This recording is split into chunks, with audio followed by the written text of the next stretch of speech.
وَإِذَا سَأَلَكَ عِبَادِي عَنِّي فَإِنِّي قَرِيبٌ أُجِيبُ دَعْوَةَ الدَّاعِ إِذَا دَعَانِ.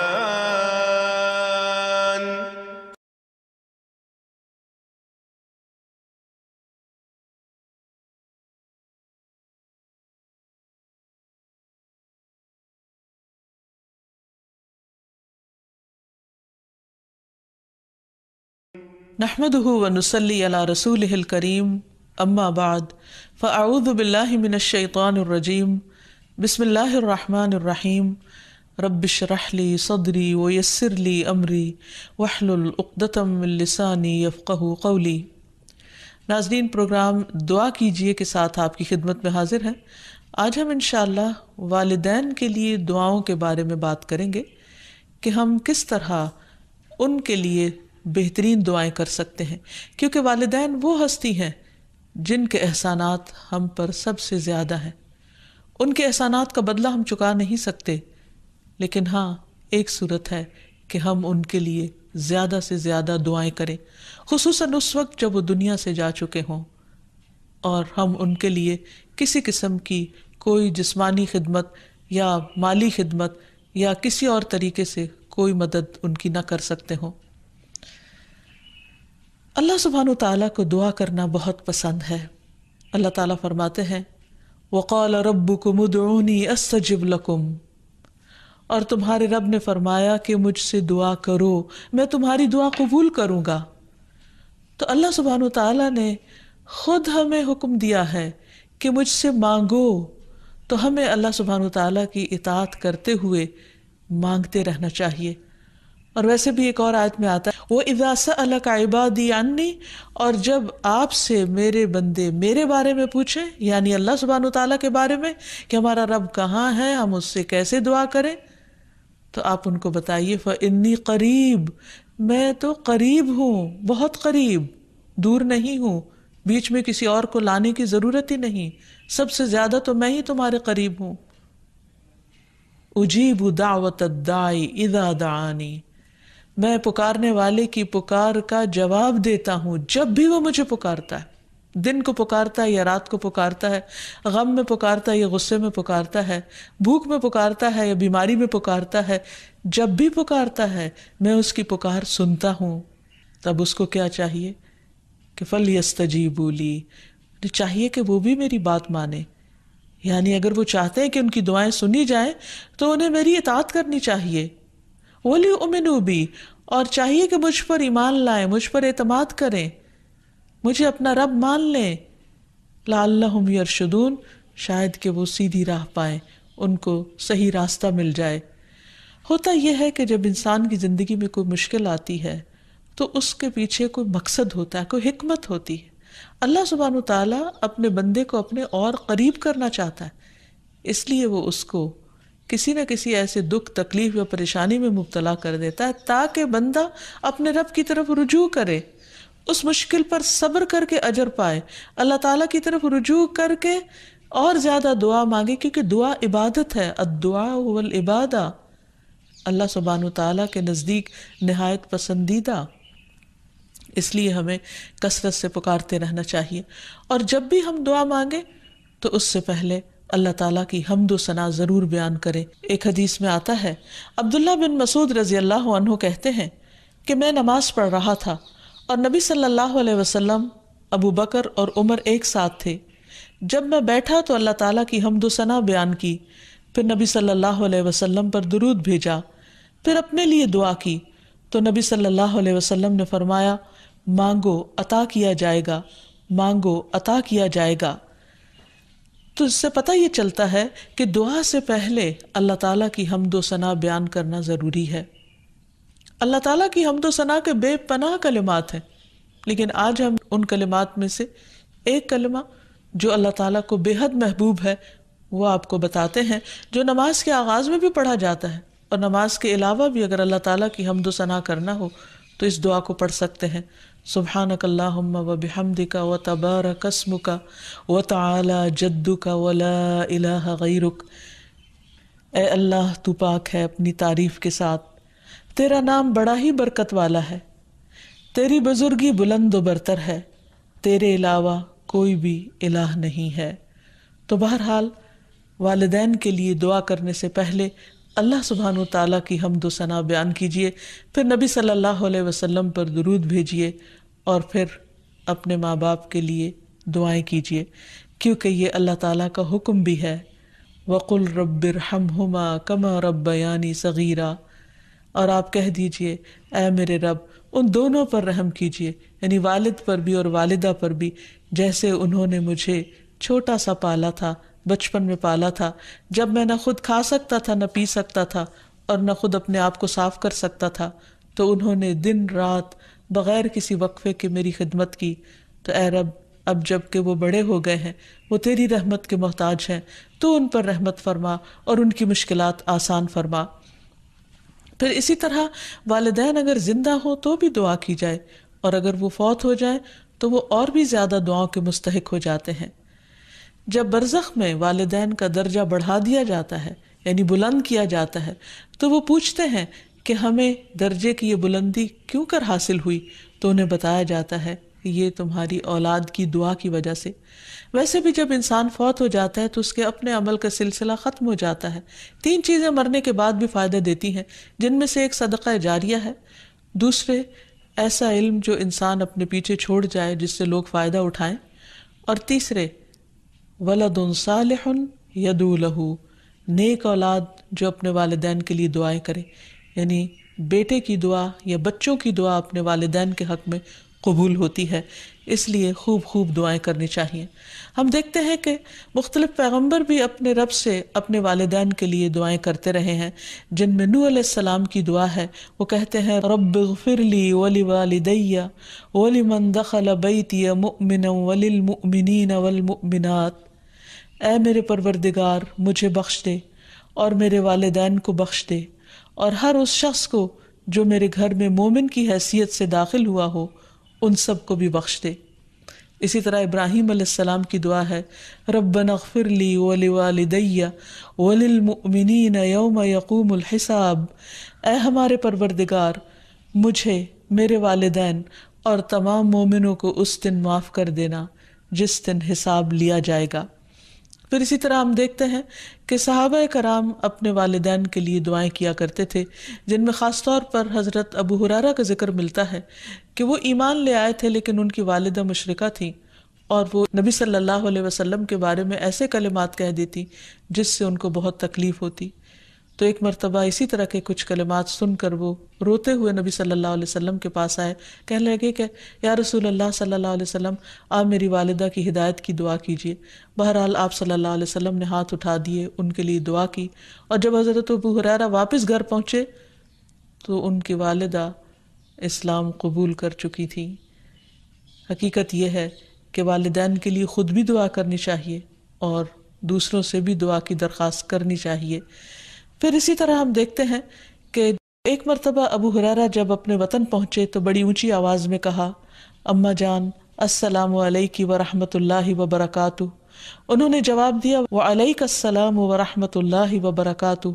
پھر ابو ہریرہ کہنے لگے اللہ تعالیٰ آپ پر رحم فرمائے جیسا کہ آپ نے بچپن میں میری پرورش فرمائی۔ ان کی والدہ نے جواب دیا اے میرے بیٹے تمہیں بھی اللہ تعالیٰ بہترین جزا دے اور تم سے راضی ہو جیسا کہ تم نے میرے ساتھ بڑھاپے میں نیک سلوک کیا۔ حقیقت یہ ہے کہ ہم پر انسانوں میں سے سب سے بڑا احسان ہمارے والدین کا ہے۔ اللہ سبحانہ وتعالیٰ نے اپنے حق کے بعد سب سے بڑا حق ہمیں والدین ہی کا بتایا ہے۔ اللہ تعالیٰ نے بنی اسرائیل سے پکا عہد لیا تھا۔ قرآن مجید میں آتا ہے وَإِذْ أَخَذْنَا مِيثَاقَ بَنِي إِسْرَائِيلَ لَا تَعْبُدُونَ إِلَّا اللَّهَ وَبِالْوَالِدَيْنِ إِحْسَانًا، اور وہ وقت یاد کرو جب ہم نے بنی اسرائیل سے یہ پختہ عہد لیا کہ تم لوگ اللہ کے سوا کسی کی عبادت نہ کرو گے اور والدین کے ساتھ احسان کرو گے۔ تو حقیقت یہ ہے کہ والدین کے ساتھ احسان کرنا اس لیے ضروری ہے کہ ہم ان کا حق ادا نہیں کر سکتے جتنی وہ محبت کے ساتھ ہمیں پالتے ہیں۔ بچے والدین کی خدمت عزت کرتے بھی ہیں تو بعض اوقات مشکل میں پڑ کر بد دلی کے ساتھ، اس محبت کے ساتھ نہیں جو والدین کی محبت اپنی اولاد کے لیے ہوتی ہے، اور وہ ہر کام خوشی خوشی کرتے ہیں۔ والدین اپنے بچوں کے بڑا ہونے کی دعائیں مانگتے ہیں، لیکن جب والدین بوڑھے ہو جاتے ہیں تو بچے ان کے خیر و عافیت کے ساتھ دنیا سے رخصت ہونے کی دعائیں مانگتے ہیں۔ والدین میں سے بھی خاص طور پر ماں کا حق ادا کرنا اور بھی زیادہ ضروری ہے، کیونکہ باپ کے مقابلے میں بچے کی پیدائش، تعلیم اور تربیت میں ماں کا حصہ اور ہاتھ زیادہ ہوتا ہے، وہ تکلیفیں بھی زیادہ اٹھاتی ہے۔ اور والدین کے لیے دعائیں کرنے کے ساتھ ساتھ ان کے ساتھ ادب اور احترام کا سلوک بھی کرنا چاہیے، خواہ وہ مسلمان نہ بھی ہوں، خواہ وہ اللہ تعالیٰ کے فرما بردار نہ بھی ہوں۔ اس سلسلے میں ہم دیکھتے ہیں کہ حضرت اسما کی والدہ ان کے پاس آئیں، جو کہ ابھی اسلام قبول نہیں کی تھی، تو وہ نبی صلی اللہ علیہ وسلم کی خدمت میں حاضر ہوئیں اور پوچھا کہ میری والدہ میرے پاس آئی ہیں اور بہت رغبت کے ساتھ مجھ سے ملنا چاہتی ہیں، تو کیا میں ان سے مل سکتی ہوں، ان کی مدد کر سکتی ہوں؟ تو آپ نے فرمایا تھا صلی امکی، تم اپنی ماں کے ساتھ صلہ رحمی کرو۔ اس بارے میں اللہ سبحانہ وتعالیٰ قرآن مجید میں بھی حکم دیتے ہیں کہ وَإِن جَاهَدَاكَ عَلَىٰ أَن تُشْرِكَ بِي مَا لَيْسَ لَكَ بِهِ عِلْمٌ فَلَا تُطِعْهُمَا وَصَاحِبْهُمَا فِي الدُّنْيَا مَعْرُوفًا، کہ اگر وہ تجھ پر دباؤ ڈالیں کہ تو میرے ساتھ کسی ایسی چیز کو شریک بنائے جس کا تجھے کچھ علم نہیں، تو تم ان کا کہنا نہ ماننا، البتہ دنیاوی معاملات میں ان کے ساتھ بھلا سلوک کرنا، ان کے ساتھ بھلائی کے ساتھ رفاقت کرنا، یعنی عمدہ طریقے سے، اچھے طریقے سے زندگی بسر کرنا۔ پھر اسی طرح خاص طور پر والدین کے ساتھ نرم سلوک کرنے کا حکم دیا گیا، کیونکہ والدین جو عمر میں بڑے ہوتے چلے جاتے ہیں یا جس طرح ان کی قربانیاں زیادہ ہوتی ہیں تو وہ اپنی اولاد سے زیادہ ایکسپیکٹ بھی کرتے ہیں، تو انہیں بچوں کی طرف سے ملنے والی چھوٹی سی تکلیف بھی بہت ناگوار ہوتی ہے۔ تو اس لیے خاص طور پر ایکسٹرا کیئر کی ضرورت ہے والدین کے ساتھ معاملہ کرتے وقت، یعنی گفتگو میں بھی، پوسچر میں، رویے میں، معاملے میں، ہر چیز میں نرمی برتنے کی ضرورت ہے۔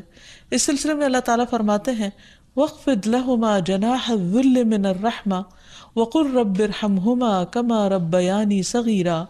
اور ان پر رحم کرتے ہوئے انکساری کے ساتھ ان کے آگے جھکے رہو اور ان کے حق میں دعا کرو کہ اے میرے رب ان پر رحم فرما جیسا کہ انہوں نے بچپن میں مجھے محبت اور شفقت کے ساتھ پالا تھا۔ اس سلسلے میں ہمیں ایک روایت میں یہ بھی ملتا ہے، عبداللہ بن مسعود کہتے ہیں کہ ایک شخص نے نبی صلی اللہ علیہ وسلم سے پوچھا کہ کون سا عمل سب سے افضل ہے؟ آپ نے فرمایا وقت پر نماز پڑھنا اور والدین کے ساتھ نیکی کرنا، پھر اللہ کے راستے میں جہاد کرنا، یعنی سب سے پہلا کام نماز، اور پھر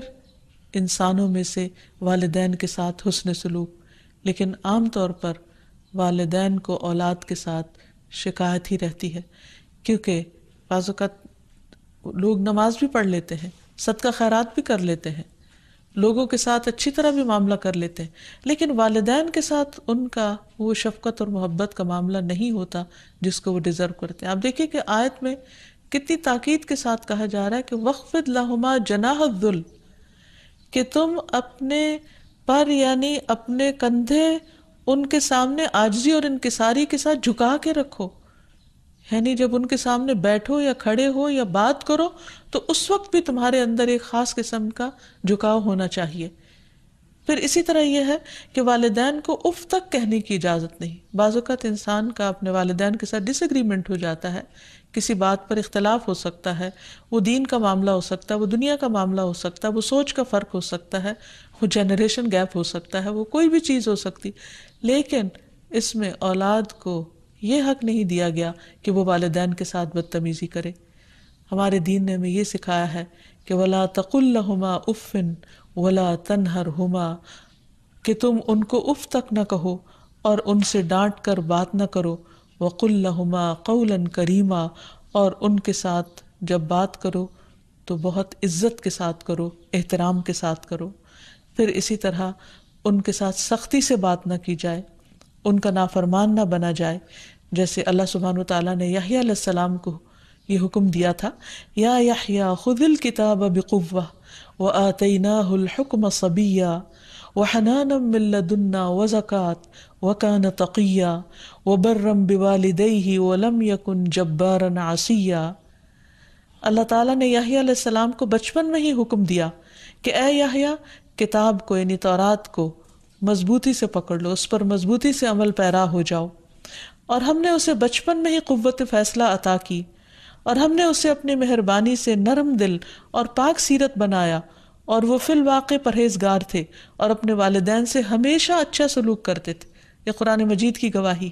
اور کسی وقت بھی جابر اور نافرمان نہ ہوئے، یعنی انہوں نے کبھی بھی اپنے والدین کے ساتھ بدتمیزی نہیں کی، سختی نہیں کی، بد اخلاقی نہیں کی۔ پھر اسی طرح والدین کی نافرمانی کو حرام بھی قرار دیا گیا۔ حدیث میں آتا ہے کہ ان اللہ حرم علیکم